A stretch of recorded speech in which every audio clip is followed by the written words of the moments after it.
इथे उपस्थित असलेले ज्येष्ठ नागरिक, आपणा सर्वांना माझा पंकज घाटोडे यांचा नमस्कार।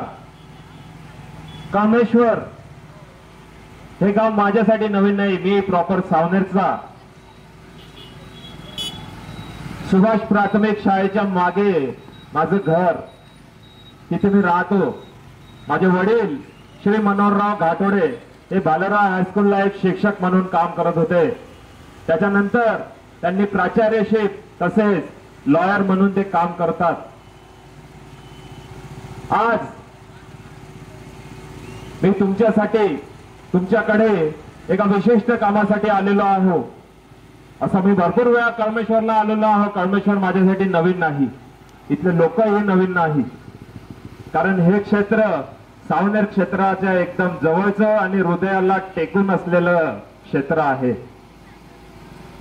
आज तुम्हाला माहितच आहे की आज आपण एका इलेक्शन मोहीम मध्ये आहोत, जिथे बलाढ्य पक्ष आपले आपले उमेदवार घेऊन सगळा प्रोपगंडा चालवत आहे। याच्यामध्येच मी एक साधारण तुमच्याच घरातला तुमच्याच सारखा एक माणूस रस्त्यावरती उतरलो आहे, ते फक्त तुमच्यासाठी। आज मला राजकारणात यायची काही गरज नव्हती। मी एका आयटी सेक्टरला एका मल्टीनॅशनल कंपनीला ऍज अ डायरेक्टर म्हणून काम करतो। माझा बिझनेस सुद्धा आहे, मी भरपूर कमाई करतो आणि भरपूर सुखी आहे। आज मला बाहेर यायची काही गरज नाही, परंतु आपल्या क्षेत्रामध्ये ज्या काही गोष्टी चाललेल्या आहेत मागल्या 30 ते 35 वर्षांपासून, या गोष्टी ज्या आपण उपभोगल्या नाही, आपली पिढी निघून गेली, परंतु आजही आपण या सगळ्या बेसिक गोष्टींपासून वंचित दिसतो।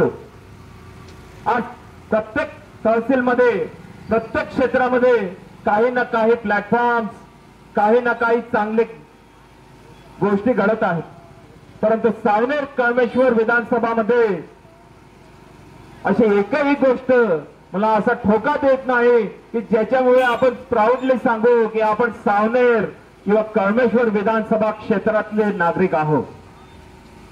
आज एवढे वर्ष झाले, आज आपल्याकडे शिक्षण संस्था ज्या होत्या, जिल्हा परिषद नगर परिषदेच्या ज्या शाळा होत्या, ज्या शाळेतून मी पण अभ्यास केलेला आहे, तुम्ही पण अभ्यास केलेला आहे।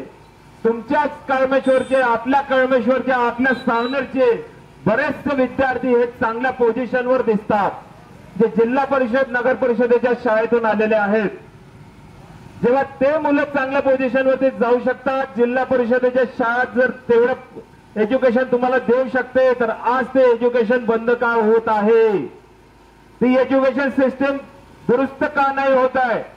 आज एज्युकेशन मध्ये आज आपला एवढा पैसा लागत आहे। एक मिडल क्लास माणसाला पहिले झळ लागत नव्हती, परंतु आज एज्युकेशन सिस्टीम एवढी महाग झालेली आहे की आपल्याला असं वाटतं की मला माझ्या मुलाला कोणत्या शाळेमध्ये टाकायचं आहे, तर याची फीस किती आहे हे मला पहिला प्रश्न पडतो। हे मिडल क्लास माणसाची आज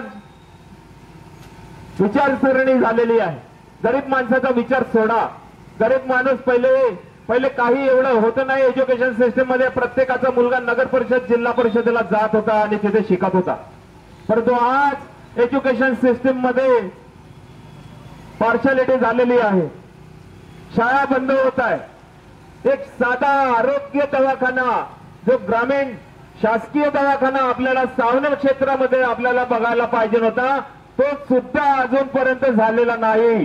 35 वर्षांपासून जे ट्रेनिंग सेंटर होतं ते आजही ट्रेनिंग सेंटर आहे। एक शासकीय दवाखाना सुद्धा मागल्या 35 वर्षांपासून बनलेला नाही। खूप मोठी शोकांतिका आहे। आज आपल्याकडे जर कोणाची तब्येत खराब झाली, तर त्याला कोणत्या दवाखान्यात न्यायचं राहिलं तर आपण प्रायव्हेट दवाखान्यामध्ये नेतो। कमीत कमी 35 ते 40 हजार रुपये तिथे खर्च येतो। तिथेही जर तो ठीक नाही झाला तर आपल्याला नागपूरला न्यावं लागतं आणि 1.5 लाखाची कमीत कमी रक्कम आपल्याला मोजावं लागते। आज जर आपल्या भागामध्ये शासकीय दवाखाना असता, मुबलक सोयी असत्या, तर आज आपल्याला ती वेळ आली नसती। इथे कितीतरी लोक अवेलेबल आहेत जे मला बघून राहिले, मला ऐकून राहिले, ते स्वतः जाणतात की एक जमाना होता 30-35 वर्षा अगोदर की आपल्या शासकीय दवाखान्यात डिलिव्हरीज होत होत्या, छोटे छोटे ऑपरेशन्स होत होते। छोटे छोटे कॅम्प्स लागत होते, परंतु आज तिथे या सगळ्या गोष्टी बंद करण्यात आलेल्या आहे. आपल्याकडे एमआयडीसी सेक्टर आहे, एवढा वर्षाची एमआयडीसी सेक्टर, पण हातावर मोजणाऱ्या 2 ते 3 कंपन्या आपल्याला तिथे बघायला मिळतात. सावनेर क्षेत्रामध्ये आज आपल्याकडे बेरोजगारी एवढी वाढून गेलेली आहे. आपण म्हणायचो की शिक्षण हे खूप महत्वाचं आहे, शिक्षण हे खूप महत्वाचं आहे, म्हणून तुम्ही आपण शिकलो, आपले पोरं शिकवले, ग्रॅज्युएट केले, इंजिनियर केले, परंतु आज आपला पोरगा घरात बसला आहे, कारण आपल्याकडे कोणताही कॉर्पोरेट वर्ल्ड नाही किंवा कोणतीही मल्टीनॅशनल कंपनी नाही. मल्टीनॅशनल सोडा, एक लोकल कंपनी सुद्धा नाही.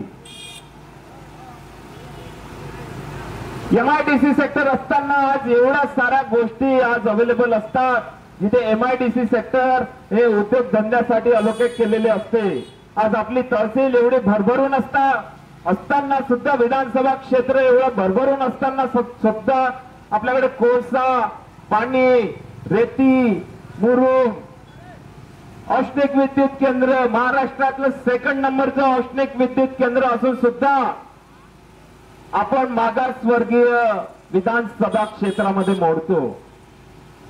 विचार करण्याची गोष्ट आहे मित्रांनो. 35 वर्ष आपण एका आमदाराला प्रेम दिलेलं आहे, निरंतर प्रेम दिलेलं आहे आणि प्रेम देतच आलेलो आहे, परंतु या प्रेमाच्या बदल्यात आपल्याला काय मिळालं हे तुम्ही स्वतः जाणता. मला तुम्हाला सांगण्याची काही गरज नाही.